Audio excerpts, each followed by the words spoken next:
XS Wireless Digital is the perfect wireless audio solution for content creators and filmmakers. Thanks to a 2.4 GHz transmission, XS Wireless Digital is a truly plug-and-play system that allows you to upgrade your in-camera audio with one-button operation. With a variety of configurations to choose from, this entry point into the world of wireless will improve your workflow and will expand the possibilities of how you capture audio for your video. For more information, visit sennheiser.com/xswd.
The MKE600 is a shotgun microphone ideal for professional video camera applications.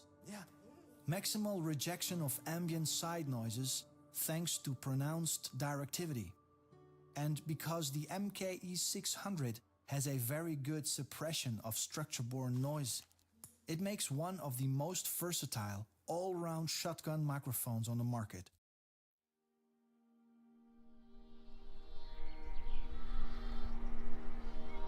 The new Super 35 sensor that Canon have introduced with the C300 Mark III is quite a big step up from other S35 sensors that they have created before. From the body and the flexibility that gives us in terms of the expansion packs and the interchangeable mount, to the sensor with its increased dynamic range for tackling scenes that possibly we couldn't have tackled or captured faithfully before, I can get more out of this camera. My money goes further. It's as simple as that from a business standpoint. From a creative point of view, it's unquestionably unlocking more creative avenues for us as filmmakers.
XS Wireless Digital is the perfect wireless audio solution for content creators and filmmakers. Thanks to a 2.4 GHz transmission, XS Wireless Digital is a truly plug-and-play system that allows you to upgrade your in-camera audio with one-button operation. With a variety of configurations to choose from, this entry point into the world of wireless will improve your workflow and will expand the possibilities of how you capture audio for your video. For more information, visit sennheiser.com/xswd.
Hello everyone, welcome to ProAV TV.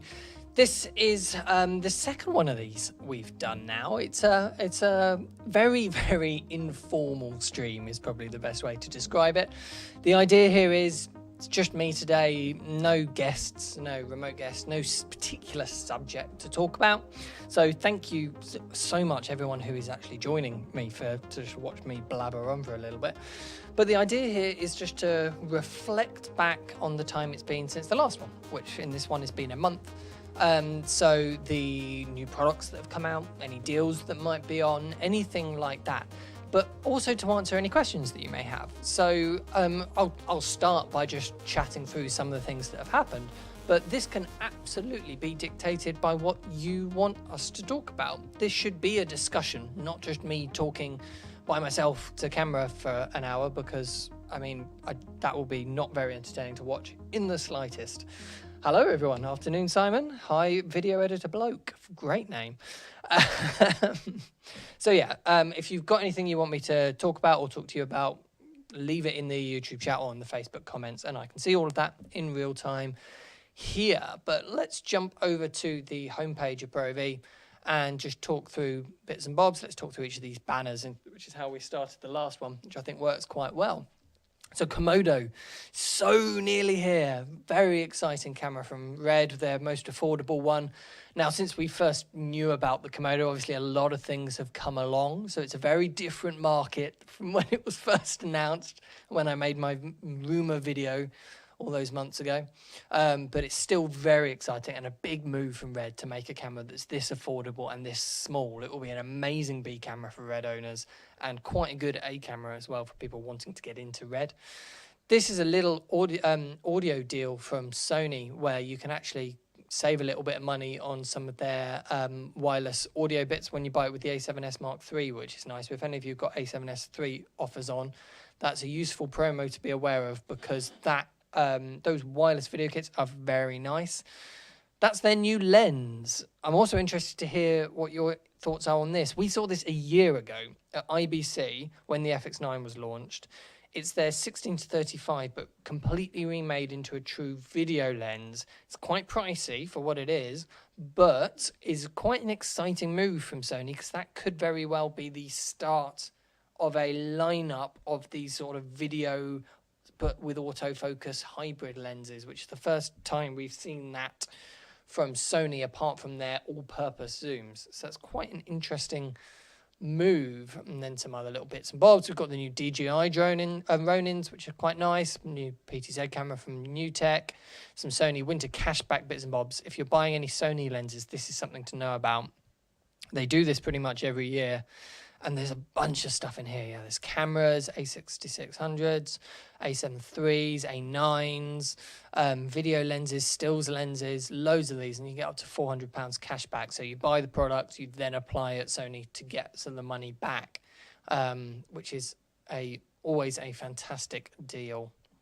Can save a lot of money there. And what are the other little bits and bobs? Oh, the active tripods, absolutely. Those are really cool. Really, really cool tripods. And then Swit. Let's chat through this, because this is sort of an autumn promo, but it's also maybe the start of Black Friday deals. This is going to be happening a lot this month, is we're starting to see Black Friday deals. And this is some of the Swit's ones. And I've actually got some of these products here with me. But some ones I would point out, I mean, the first one, obviously, the monitor. 31 quid off that monitor. It's not a huge saving, but that's already quite a good price monitor. That's a 7-inch 3000 nit HDMI monitor, which is an absolute bargain for 299 quid. As is their curve and flow wireless transmission. That's full sort of Teradek style wireless video, so not Wi-Fi chips like Holyland and things like that. This is actual true 5 gigahertz and 2.4 gigahertz wireless video for 410 quid for the HDMI only 500 feet one, and save 750 quid on the Flow 2000s, which is a huge saving. Then these two, the little pocket RGB light and the little battery, I actually have here, but this is the little battery. It's absolutely tiny. If you want to go full screen on me, Dan, that is there. So this is a 45 watt hour V-Lock battery. So it's a small V-Lock battery. You know, if you power the Ursa from this, it's not going to last very long. But for lights, for monitors, for anything like that, this is going to be really, really convenient. I mean, we've sold a lot of these 98 watt hour ones, and you can see how much smaller this 45 watt hour one is. It's going to be so practical for people. I really like those. And then this is an interesting RGB light as well. I'll probably do a video review on these because it's quite an interesting light. It's I guess it's their competitor to the Aperture one, the little MC, but it's much brighter than the MC and obviously quite a bit bigger. But it's huge, very bright, but it's got full RGB and everything like that. I mean, there's lots of these on the market, but it's quite a good price and from a good brand with Sweat. This thing is really quite well built. Quite impressed so far with this. I haven't had this long at all, but quite impressive. I think that's on offer. Yeah, you can save nearly 70 quid ex-VAT on that at the moment with the Black Friday deal. So those are well worth making people aware of. Let's see if there's any questions have come in. Okay, Simon, what's the quickest and easiest way to expose on the A7S Mark III? Is the metering very accurate? I guess by the metering you mean the sort of the blips metering in the middle, do you? Yes, it's very accurate, but it's a very, very almost a dumb way of telling exposure. I mean, dumb from a camera point of view, not from an operator point of view. All it's doing is it's looking for 0% exposure throughout everything. So, 18% grey across the entire image. So it's looking for an even exposure. And so the really important thing when you're paying attention to that blip meter is pay attention to what you're filming. If you're filming, actually me here, quite a good example against this grey wall, maybe because of the amount of black things and these cameras and lenses in the shot, it might be slightly darker than average, but is my scene 18% grey? Relatively. So I'd probably expose this just under middle on the blips. But, if it's a model in front of a white background, for example, that's going to be very heavily overexposed because you want that white background to be white. And so those metering bits don't really take into account any of that. So it's not the best way to expose. A much better way would be to have an external monitor with waveform or false color or anything like that. He's saying S-Log 3. S-Log as a whole, you maybe want to overexpose a little bit, although you have to do that a lot less with the A7S III and the FX9 and their new cameras. than you do with some of their older ones, like the original A7s and the FS7 in particular. You used to have to do it a lot to hide noise, but that's not really so much the case anymore. But you do still lower that noise floor by overexposing, and they can be overexposed by quite a bit, so why not? But yeah, there's no super quick and easy way, but yeah. Hussein just coming in, do you ship to Vancouver in Canada? Yeah, we ship worldwide. Absolutely worldwide, and there's a shipping calculator and a currency converter on the website. So if you just enter your location in the website when you're browsing it, everything will be updated in real time for you. Okay, video editor bloke. When Sony's cameras with decent autofocus came out, so the FX9 and the later A7S, it was said that only Sony's own lenses really worked well with it, and that lenses by other manufacturers didn't do a good job. Is that still the case, or do companies like Sigma, Samyang, etc. now have autofocus lenses for video too? That is a fantastic question, and it's not a simple answer. One thing I would say is that this is nothing new for Sony. If you, in the stills world, for example, this has been the case for many, many years, where no matter what brand of camera you're using, the autofocus always performs slightly better with own brand lenses. You know, if you've got a Canon 5D, you're going to get best autofocus by using Canon lenses. If you put Sigma lenses on it, it will autofocus, and it will normally autofocus very well, but probably not quite as well as you will get with the native Canon lenses. And the same thing with Sony, and the same thing with any camera brand. That being said, the Sigma ones in particular do seem to autofocus very well. In fact, we did a video on the channel. So here's our YouTube channel. Search on here for Sigma. We did one looking at some of their primes on the FX9. There we go, right up the top. And in that, we show some autofocus tests side by side. So we show the primes pulling focus and the tracking, face tracking, everything like that, and we compare them to the native Sony. I think it was the 24-70 f2.8 Sony one we were using. So if you're looking at that, I mean, that was obviously, how long ago was that now? 7 months ago, it says. So as for whether or not things have changed, quite possibly they have. But anyone out there saying that, you know, you have to use the Sony lenses, I think would just be lying. You absolutely can use third-party lenses, and Sigma won't be the only ones. I think Samyang's autofocus isn't quite as good on their lenses as Sigma's ones is, but the Sigma ones certainly did seem to be pretty close behind the Sony ones. But you're right, the Sony does get you the best autofocus performance. Danny Hall, any update on when the C70 will start shipping? I'm always the wrong person to ask for shipping updates. I'm very far behind the sales team in terms of things like that. But I'm pretty sure I heard them talking this morning and saying that it is very close. I don't know what that means, but if you send an email to sales@ProAV, or if you call us up, which is 01442 292929, you can speak to the sales team and they'll have an answer for you. Certainly much more up to date than I will have. But yeah, I think they're pretty soon, and we're getting fairly decent allocation, I think, in our first orders, which means that a decent amount of people who have pre-ordered will actually get their units as soon as they start shipping as well, which is always fantastic, because this is the thing, when a camera's been popular, a bunch of people pre-order it, and then it all depends on how much Canon can actually be shipping to places like us, which depends on how many of those people that pre-order actually receive their cameras when they start shipping. So how soon they start shipping is only half the battle, if you like. There's also how much allocation do we get and how many other people have pre-ordered. But yeah, hopefully it's looking pretty good for the people who have pre-ordered the C70. They shouldn't be waiting for too much longer. Hi from Italy from Alessandro. Hello, Alessandro. Jason, any news update on Sony cinema line cam like the FX6? Because C70s are up. Yep, C70's out.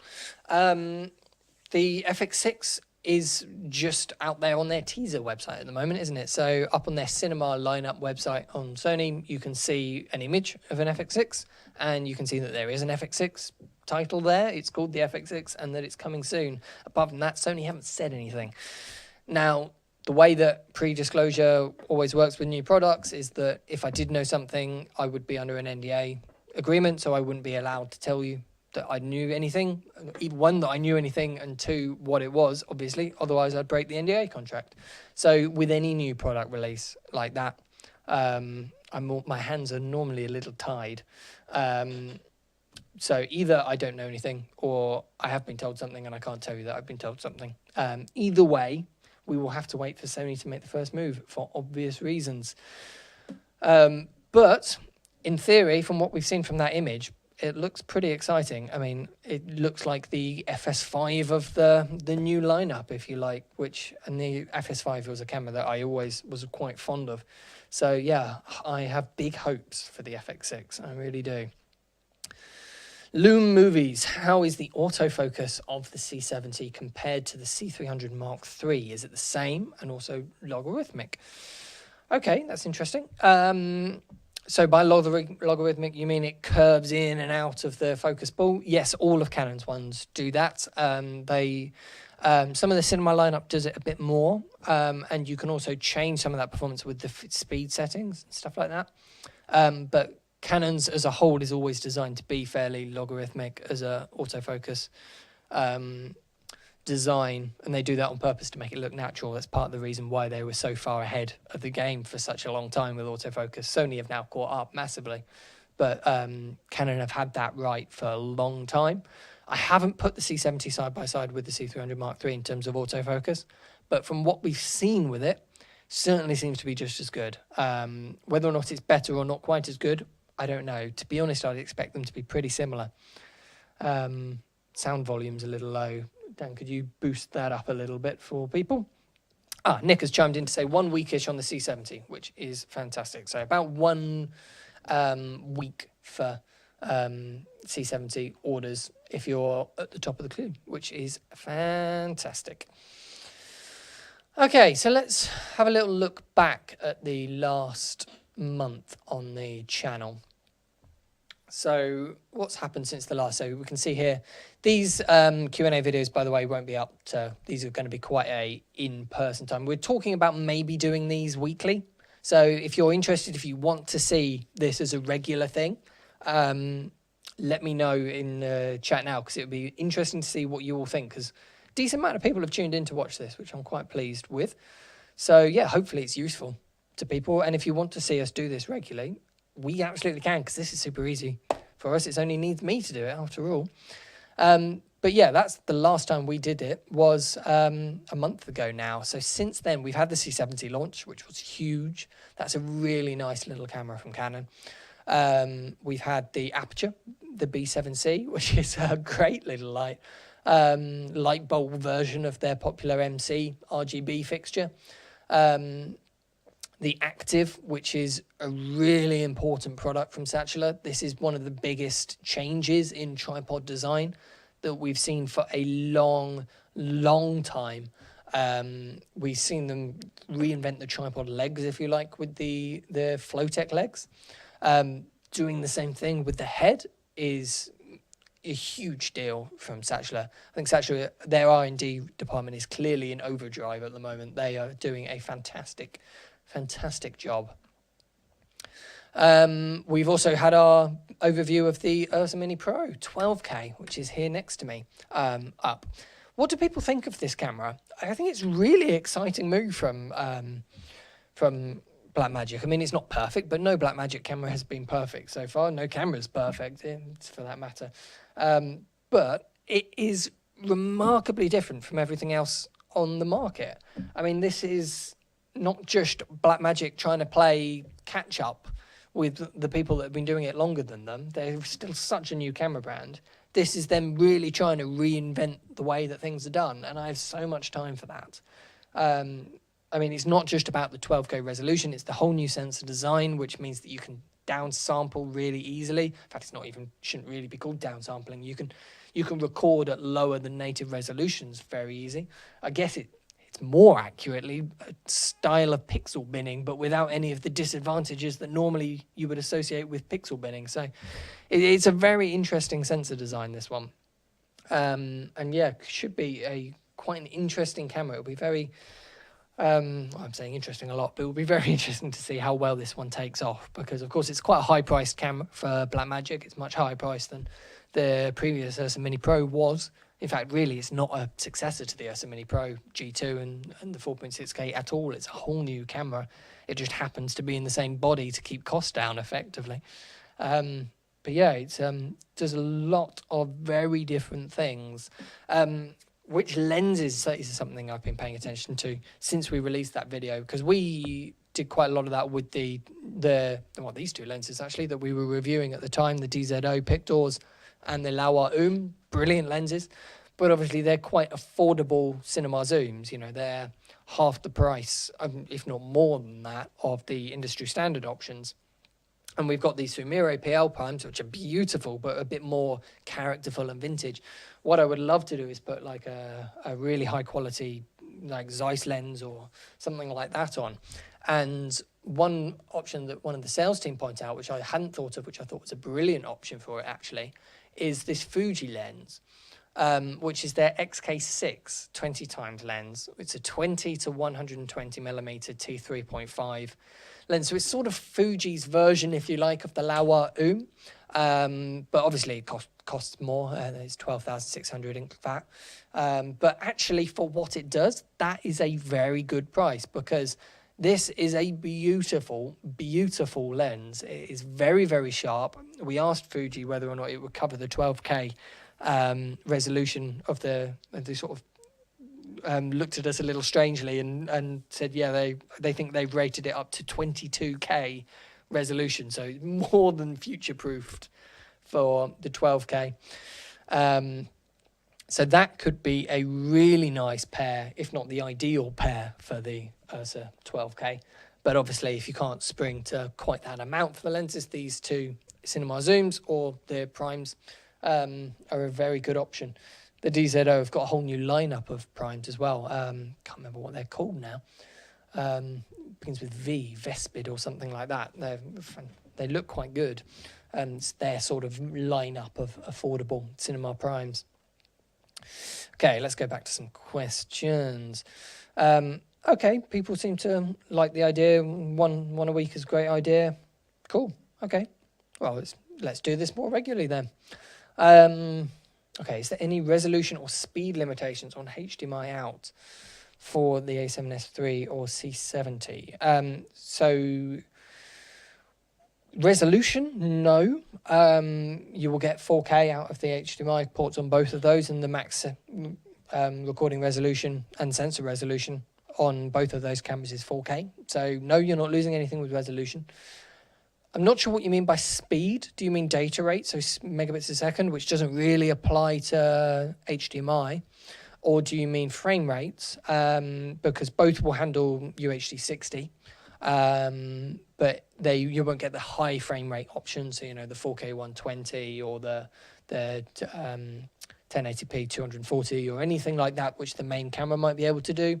The HDMI won't. It will either do, it will do 4K in 25, 30 or 50 or 60 frames a second, the normal record rates for HDMI standards. So it's HDMI 2.0. Okay, Troy says he can't wait for the 12K in-depth review. Sure hope you do one as soon as possible. So we've done that overview, but obviously, like most of our first videos, it is just an overview. We don't like to... Our approach, and there's no right or wrong way to do any of this, but our approach with new product releases like this is to do an overview first, a shorter video. And then we normally cover it more in depth rather than in one big video, in several videos over the lifespan of the product. So we look at each area. So one we're toying with the idea of looking at is data rates and what you can record onto with each recording mode. With this, for example, which is quite a... heavy area of discussion with the camera, because of course it shoots 12K and high frame rates and all this stuff at some quite high data rates if you choose the right things. So that is in the works. We're waiting for Blackmagic to have their SSD recorder for that, because their SSD recorder drop-on the back isn't shipping yet. So we're waiting for that to happen, and then that's obviously quite an important part of that video. But if there's anything else you want us to take a look at in the meantime on the camera, if there's any specific area that you'd like to see its own little video on, so rather than one big in-depth review, little areas, little videos looking at each specific area, let us know, and we can absolutely look at doing that. That's what's great about doing streams like this fairly regularly, is that we'd be able to get a bit of a gauge for what people want us to make for them in terms of the main videos as well, and what products people are interested in for the actual business side of ProAV, of course, as well. So what you want us to run offers on, all that sort of stuff. So yeah, this is quite a useful communication tool, these sorts of streams. So yeah, please do let us know. Okay, Golam is saying, is the Ursa Mini Pro 12K is too powerful? Can we, I guess you mean 12K is too high resolution. Can we edit the footage in our regular editing platforms? Is there a new specification requirements? Now, obviously, it's best to have decent editing performance. One thing I would say, though, is that because this is a native Blackmagic RAW camera, it is designed around Blackmagic RAW, and Blackmagic RAW as a codec is actually surprisingly efficient. And we were editing the 12K footage from some of this on my laptop and mainly on my colleague Dan's laptop. And I think it's 2017, your laptop, isn't it, Dan? So 2017 MacBook Pro. It would have been top of the line back then, so it would have had the Max graphics card and things like that back in 2017. But even so, that is a 3-year-old Mac now. And it's churning through 12K footage absolutely fine. You know, we were playing it back. We could edit that in real time. So perfectly good enough to do on the fly. And also, I think it will be interesting to see how many people actually record in 12K on this, because I think the 8K is a real sweet spot, and you can drop it down to 4K as well and just record 4K. I think from some of our quick tests, the best way to do it is looking like it's going to be recording in 8K and downsampling to 4K rather than going all the way down to 4K. We did see some of the noise pattern change and things like that down in the 4K. But of course, it's such a new camera and such a new sensor design. A lot of that can just be things that might be fixed in firmware. So we need to talk to Blackmagic about that and see, because it's not necessarily a problem, but what that was and whether that's going to be normal behavior or not. But we didn't see anything at all in 8K. So 8K, even at quite high data rates and quite high data rate compressions, even for lower, smaller file sizes, should play back fine on most. If you're editing, normal footage, 4K footage from the most widely used cameras right now, so C300, FS7, A7 footage, that 100 megabits a second long op, that sort of style of footage. If you're editing that perfectly comfortably, I think you will actually be surprisingly okay with this. This will be beefier to edit, but not by much. So yes, you might want to upgrade your computer, but I don't necessarily think people will have to, which is quite nice. Okay, Jude, do you have any knowledge about vintage Konica lenses, and are there abilities for video on mirrorless cameras, specifically the 57 1.2? I've never used those at all. Some vintage lenses I've played about with. I mean, obviously being a reseller, vintage lenses aren't particularly our thing. But yeah, some of them are quite cool. They're nearly always very soft. And the trouble with buying old vintage lenses is that it is a bit of a lottery. Sometimes you roll the dice and you get an amazing quality one. Sometimes you roll the dice and you get one that's a bit more beat up and it's got a bit of fungus on it or anything like that. So yeah, just be careful of the quality when you're looking at vintage lenses and buying them secondhand. Well, you have to buy it secondhand with vintage lenses. But yeah, if you get a good one, they can be amazing. But then it can be quite hard to get a matched set with primes for video. That can be a problem. And to be honest, I think that's one of the main reasons that people don't go that route more often for sort of professional video work. They do lots for hobby, and I own some vintage lenses myself for a hobby. I think the main reason, talking to customers, that they do go for more modern lenses is simply because they can buy a set of them and they know that they're going to match, as well as the manufacturer can make them match. Rather with vintage lenses, some of them might be really good, some of them might be a bit softer, some of them might have different color tones, even if they're all from the same manufacturer. Okay, Lester says he's really looking forward to the FX6. It'll be his first big cinema camera. Assume that we will cover it. Of course we will cover it. Looking forward to it. We will absolutely cover it as soon as we can, as soon as we hear things, as soon as that news starts getting out there, we will be all over that camera, because that is a very exciting camera. Interestingly, that you've already decided that it will be your first main cinema camera. I mean, we don't know much about it, so let me know what you're assuming it will be, why you were so keen on it straight away. I mean, what do they have to do? What is that a conditional on a couple of features being in there, or is that just, it's a smaller FX9, therefore I'll buy it, or it's a bigger A7S III and therefore I'll buy it? Let me know some of your thinking there, because I'm curious to see why each individual person is getting excited about it, because I think there's a lot of different reasons that people are getting excited about it. Video editor bloke, looking at the Active 8 with the Flowtech 75 legs on our site, the one with the ground spreader and payload is rated 4 kilograms less than the mid spreader. Is that right? I'd have to look into that. We would have taken the specs from Satcheler's website. So if you look it up on Satcheler's website and it also says that is probably the case. If not, it might be a typo. I don't know. I'll look into it. Thanks for pointing it out. I don't know whether that would be the case and whether the spreader would change. It might do because of the way that the legs are braced together with the Flowtech legs. It would be something to do with the Flowtech design rather than anything to do with the Active 8 head. The other thing I would say, if you're paying that much attention to the max payload of a head, I don't know if you're familiar with the normal rule, but the normal advice I give customers when looking at heads and payloads is half it. So, take your weight of your camera and get a video head that's rated for the head, not the legs. The head being rated for twice the amount of the camera. And then that it's going to be fine. Whatever you add to it is going to be fine.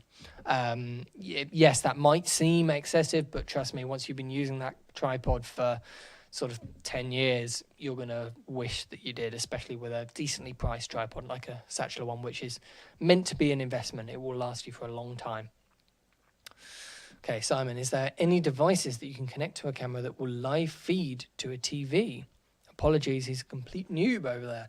That's fine. Everyone's got to start somewhere. Any devices that you can connect to a camera that will live feed to a TV? Do you mean a physically wired TV in the same room?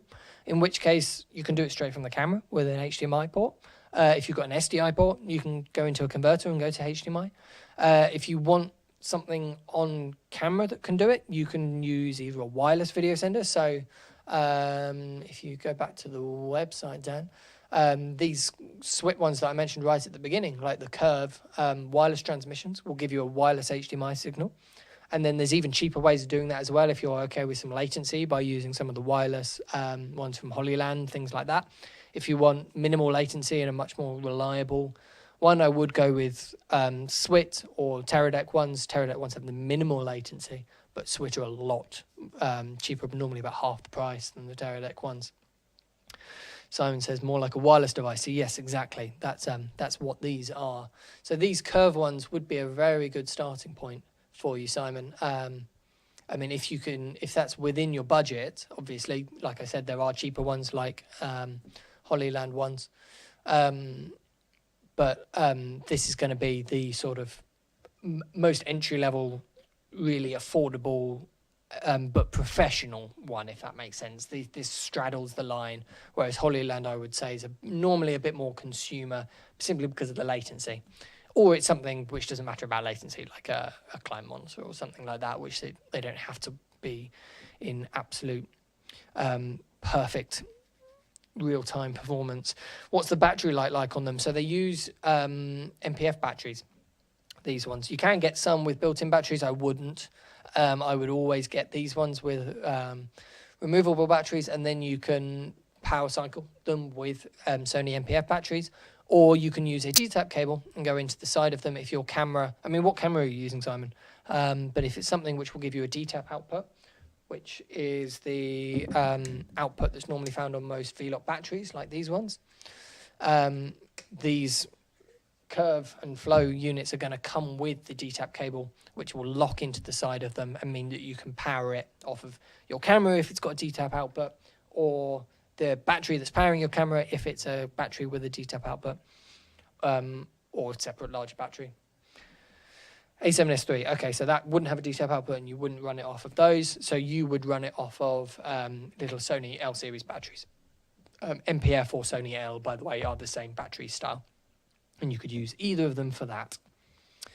Are those the Pictor lenses on the table? Have you been finding them, says Delano? Yes, this is the wider one of the two. We've got the more telly one somewhere as well.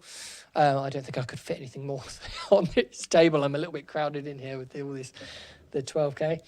I really like these. I really like the Laowa as well. But, I mean, with these two lenses hitting the market, the Laowa Oom and the Pictor from DZO, it's a good time to be looking at affordable cinema zooms.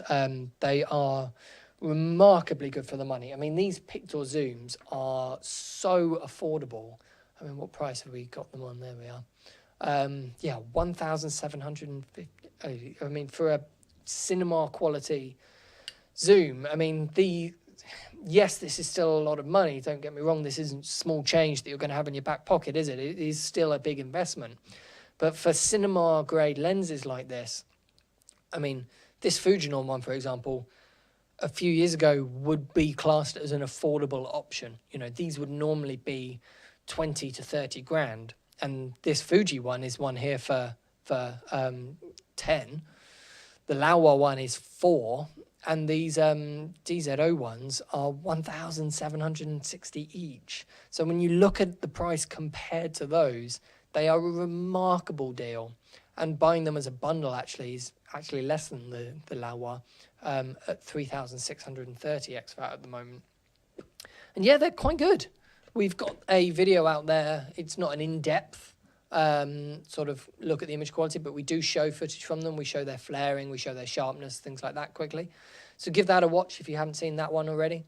But I really like them. They are really nice to use. They feel very much like using a Fujinon MK zoom, if anyone's familiar with those, but on a EF or a PL mount camera. And that is a lens that has not existed up to this point, and I am very, very happy to have here. I really enjoy using the Pictors. They were a great pair with the 12K. They've been a great pair with the C300 when we've used that. And, you know, the Yosemite Pro G2, anything like that, they're going to be really good for. And the Komodo, actually, they'll be brilliant with the Komodo. Okay. A little glass of water. Great questions, by the way, guys. Thank you for all the questions.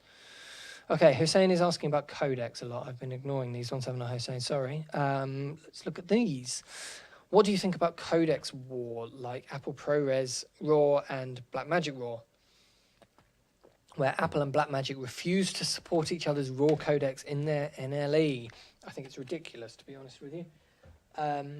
These are professional codecs. This isn't about tricking consumers into having to use your ecosystem or anything like that. I think Blackmagic absolutely need to support ProRes RAW in Resolve. It is as simple as that. And Apple absolutely need to support Blackmagic RAW in Final Cut. I really hopeful that Blackmagic will support ProRes RAW, and because Resolve is quite a well-accepted industry tool, it's certainly got much more of a following within the true professional sort of higher-end market than Apple do with Final Cut. Apple Final Cut is done very well, and for solo operators and, you know, YouTubers and people doing what we're doing, it's very widely used. But right up at the high end, sort of TV film production, it's used less often, whereas Resolve does have a following there. And as soon as high-profile customers start to use ProRes RAW, Resolve is going to have to support it, is what I think on it. And so really, hopefully, that will do. That will happen soon. Whether or not Apple will support Blackmagic RAW, who knows? I think they don't have a competing product with Blackmagic, which hopefully will help. You know, supporting Blackmagic RAW isn't going to hurt them financially, whereas there is an argument for Blackmagic not supporting Apple because they don't want people to record in ProRes RAW. Financially, they want people to record in Blackmagic RAW and buy their cameras and buy them video recorders and stuff like that. So there's more financial incentive, if you like, from Blackmagic to put their foot down and not support it, whereas Apple, there isn't. So why Apple haven't, I don't know, but they're much more of a closed ecosystem overall. Apple always is, after all. But yeah, I do think it's silly. We are professionals using professional tools for our professional day jobs and making money from them. It's not as simple as choosing a brand and only using that brand. You know, we need to handle whatever gets chucked at us. If we hire a solo shooter to go do a day's rate for us because we're busy on another project and they turn up with the footage, we need to be able to edit that. You know, if we receive something, just an editing job, we need to be able to edit it regardless of what editing platform we're using. So if either of them want their platforms to be used by professionals, they do need to support all of the formats they possibly can, because people make their living from it. And so it's a right pain when they don't. Okay, Simon talking about the A7S III. And Video Editor Bloke was doing the half roll on the tripod. That's why he was worrying about 8 kilograms versus 12 kilograms. Yep, absolutely. I will look into the Flowtech legs and have a look yourself on the Satchler website to see.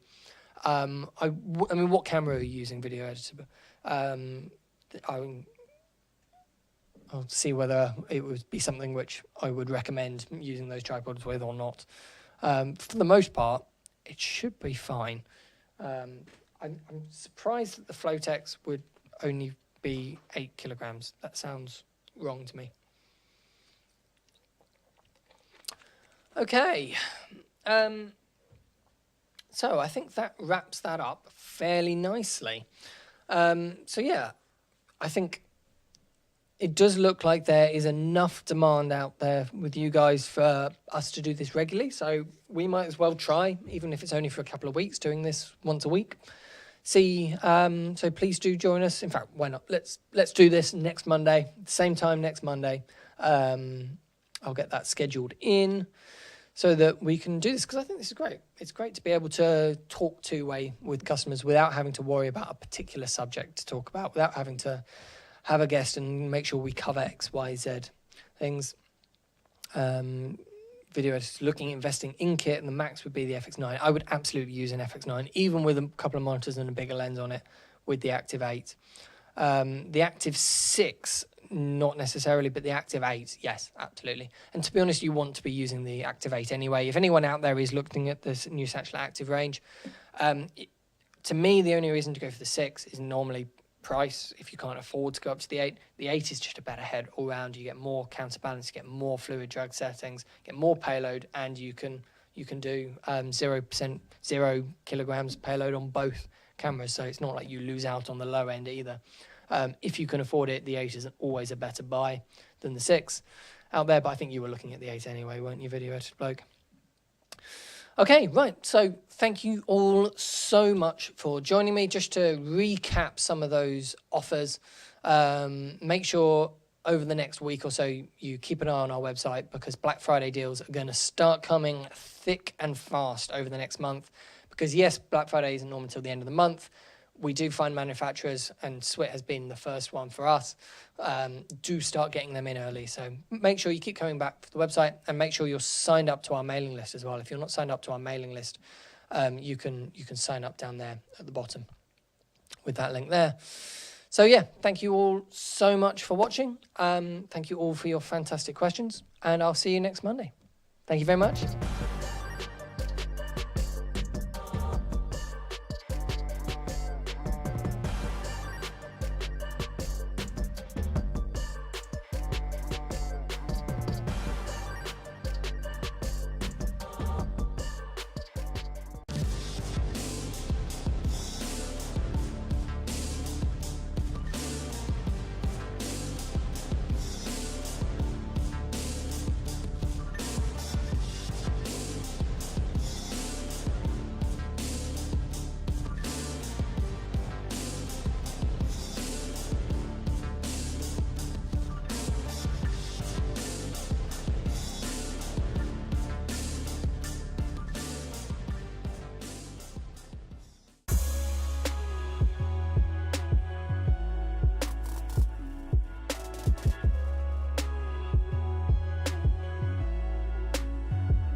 XS Wireless Digital is the perfect wireless audio solution for content creators and filmmakers. Thanks to a 2.4 GHz transmission, XS Wireless Digital is a truly plug-and-play system that allows you to upgrade your in-camera audio with one-button operation. With a variety of configurations to choose from, this entry point into the world of wireless will improve your workflow and will expand the possibilities of how you capture audio for your video. For more information, visit sennheiser.com/xswd.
The MKE600 is a shotgun microphone ideal for professional video camera applications. Maximal rejection of ambient side noises thanks to pronounced directivity. And because the MKE600 has a very good suppression of structure-borne noise, it makes one of the most versatile all-round shotgun microphones on the market.